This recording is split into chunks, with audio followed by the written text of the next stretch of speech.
मेरे channel the wisdom vault में आपका स्वागत है, जहां कहानियों का संसार खुलता है।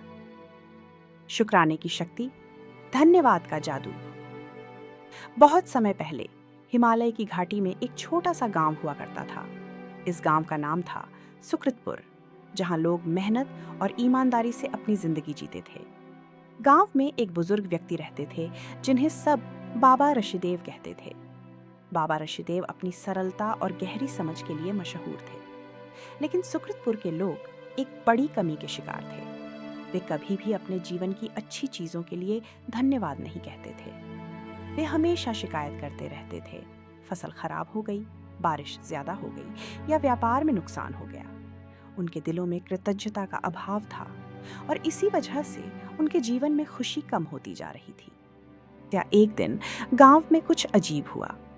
लोगों ने देखा कि उनकी फसलें सूखने लगीं और जो थोड़ा बहुत अन्न बचा था वह भी चूहे खा रहे थे। व्यापारियों के माल जहाज पर डूब गए और यहाँ तक कि बच्चों की सेहत भी खराब रहने लगी। लोग परेशान होकर बाबा ऋषिदेव के पास पहुंचे। उन्होंने कहा, बाबा, हमारे गांव में ऐसा क्या हुआ है कि सब कुछ बर्बाद हो रहा है? हमने तो मेहनत में कभी कमी नहीं की। बाबा ने एक गहरी सांस ली और बोले, तुम लोग मेहनत करते हो, यह सच है, लेकिन क्या तुमने कभी अपने पास मौजूद चीजों के लिए शुक्रिया कहा है? क्या तुमने अपने जीवन की खुशियों को पहचाना है? लोग एक दूसरे की ओर देखने लगे। उन्होंने सिर झुका लिया, क्योंकि उन्हें एहसास हुआ कि वे हमेशा शिकायत करते थे और कभी भी भगवान, प्रकृति या दूसरों को धन्यवाद नहीं कहते थे। बाबा ऋषिदेव ने कहा, अगर तुम सच में अपने जीवन को सुधारना चाहते हो तो अगले 7 दिनों तक हर सुबह और रात अपने जीवन की 3 चीजों के लिए धन्यवाद कहना। यह शुक्राने की साधना है। लोगों को यह बात अजीब लगी, लेकिन वे बाबा का सम्मान करते थे, इसलिए उन्होंने बाबा की बात मान ली।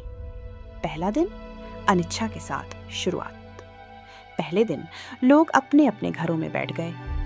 एक किसान ने कहा, ठीक है, मैं आज की धूप के लिए शुक्रिया कहता हूँ, लेकिन इससे मेरी फसल नहीं बचने वाली।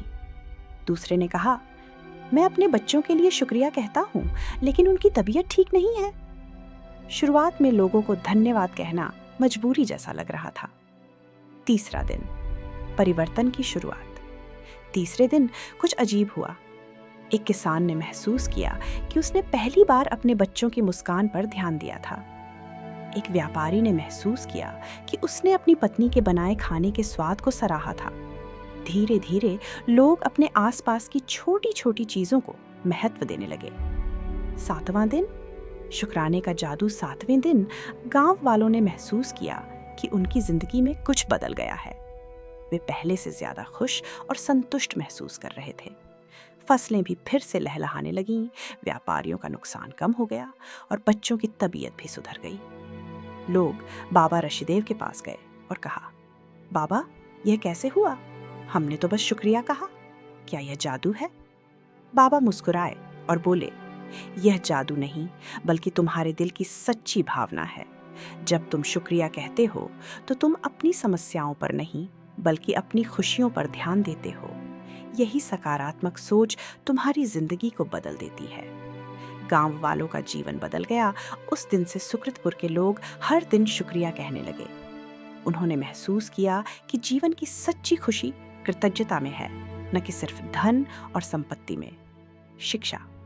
शुक्राना एक ऐसी शक्ति है जो हमारी सोच को बदलकर हमारे जीवन को बेहतर बना सकती है।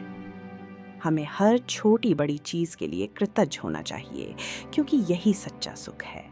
अगर आपको हमारी कहानियां पसंद आईं तो चैनल को सब्सक्राइब करना न भूलें। नई कहानियों के लिए जुड़े रहें। धन्यवाद।